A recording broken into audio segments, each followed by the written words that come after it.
महाराज पुराणों में लिखा है कि मनुष्य जन्म प्राप्त करने के बाद और भगवत शरणागति जीव ग्रहण नहीं करता है तो भगवान शिव कह रहे हैं पार्वती जी से, अधीक्षितस्य बामूर कृतम सर्वम निरर्थकम पशु योनि मवाप्नोति दीक्षा हीनो मृतो नरा। बिना दीक्षा के मृत्यु हो जाए तो पशु योनि में जाता है। क्यों? मनुष्य जन्म मिला था भगवत भजन के लिए, आपने भजन का उपाय समझा नहीं, सीखा नहीं, तो आपको अब पशु योनि में जाना पड़ेगा। ये कोई गुरु चेला बनाने के का धंधा नहीं है। जय सियाराम, जय गुरुदेव सबने।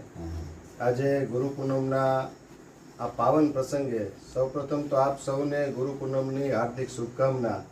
અને આપણે બધા જે નીતિનભાઈએ વાત કરી એમ ભાગ્યશાળી છીએ કે આવા ગુરુજીના આપણે